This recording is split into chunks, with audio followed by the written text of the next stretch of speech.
വീണ ജോർജിന്റെ വീട്ടിലെ ഈ പ്രതിഷേധത്തിൽ തിരുവനന്തപുരത്തെ പ്രതിഷേധത്തിൽ യൂത്ത് കോൺഗ്രസ് പ്രവർത്തകർക്കെതിരെ ജാമ്യമില്ലാത്ത വകുപ്പ് ചുമത്തി കേസെടുക്കാനാണ് ഇപ്പോൾ പോലീസിന്റെ തീരുമാനം. പൊതുമുതൽ നശിപ്പിച്ചതിനുള്ള വകുപ്പ് ഉൾപ്പെടെ ചുമത്താനുള്ള നിർദ്ദേശമുണ്ട്. അമൽ തേനമ്പ്രമ്പിൽ ചേരുന്നുണ്ട്. അമൽ, ഈ പൊതുമുതൽ നശിപ്പിച്ച ഉൾപ്പെടെയുള്ള വകുപ്പുകൾ വരുമ്പോൾ സ്വാഭാവികമായും ജാമ്യം ലഭിക്കില്ലല്ലോ. അപ്പോൾ എത്ര പേർക്കെതിരെയാണ് കേസ്? മറ്റു വിവരങ്ങൾ എന്താണ്? നിലവിൽ കസ്റ്റഡി എടുത്തിട്ടുള്ള ആളുകൾക്ക് ആർക്കും ജാമ്യം ലഭിക്കില്ല എന്നുള്ള കാര്യം വ്യക്തമായി കഴിഞ്ഞിരിക്കുന്നു. മന്ത്രിയുടെ ഔദ്യോഗിക വസതിയിലേക്ക് അതിക്രമിച്ച് കയറി എന്നുള്ളതാണ് കുറ്റം. ഭവനവേതനം അടക്കമുള്ള കുറ്റമാണ് ചുമത്തിയിരിക്കുന്നത്. മാത്രമല്ല, മന്ത്രിയുടെ വീടിന്റെ ഗേറ്റ് തകർക്കപ്പെട്ടിട്ടുണ്ട്. അതിന്റെ ഈ പൂട്ടടക്കം തകർത്താണ് ഈ ഗേറ്റ് തുറക്കാൻ കഴിഞ്ഞത്. അപ്പോൾ ആ പൂട്ട് പൊളിഞ്ഞതിനാൽ തന്നെ പൊതുമുതൽ നശിപ്പിച്ചതടക്കമുള്ള കുറ്റങ്ങൾ ചുമത്തിയാകും കേസെടുക്കുക.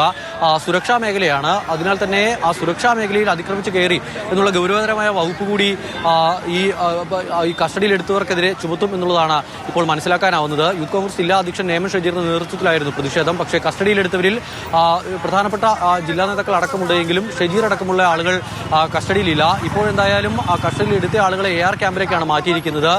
അവർക്കെതിരെ ജാമ്യമില്ലാ വകുപ്പ് പ്രകാരം കേസെടുത്ത് അവരെ റിമാൻഡ് ചെയ്യും, കോടതിയിൽ ഹാജരാക്കി റിമാൻഡ് ചെയ്യും എന്നുള്ളതാണ് ഇപ്പോൾ പ്രതീക്ഷിക്കുന്നത്. രതീഷ്, ശരി. തെരഞ്ഞെടുപ്പിന് മുന്നോടിയായി വീണ്ടും സമര കലുഷിതമാവുകയാണ്. ആരോഗ്യവകുപ്പിനെതിരായ പരാതികൾ, വീഴ്ചകൾ അത് വലിയ തോതിൽ പ്രതിഷേധത്തിന് ഇടയാക്കുകയാണ്. പ്രതിപക്ഷവും ആ നിലയിൽ തന്നെ വിഷയത്തെ ഗൗരവത്തോടുകൂടി സമീപിക്കുന്നു. അതിന്റെ ഭാഗമായുള്ള പ്രതിഷേധമാണ്. പക്ഷേ ഇപ്പോൾ പൊതുമുതൽ നശിപ്പിക്കലടക്കമുള്ള വകുപ്പുകൾ ചുമത്താൻ കഴിയുന്ന നിലയിലേക്ക് എത്തിയിരിക്കുന്നത്. കസ്റ്റഡിയിലുള്ളവർക്കത് ജാമ്യം ലഭിക്കില്ല എന്ന കാര്യം വ്യക്തമാവുകയാണ് ഈ കേസിന്റെ സ്വഭാവം പരിശോധിക്കുമ്പോൾ.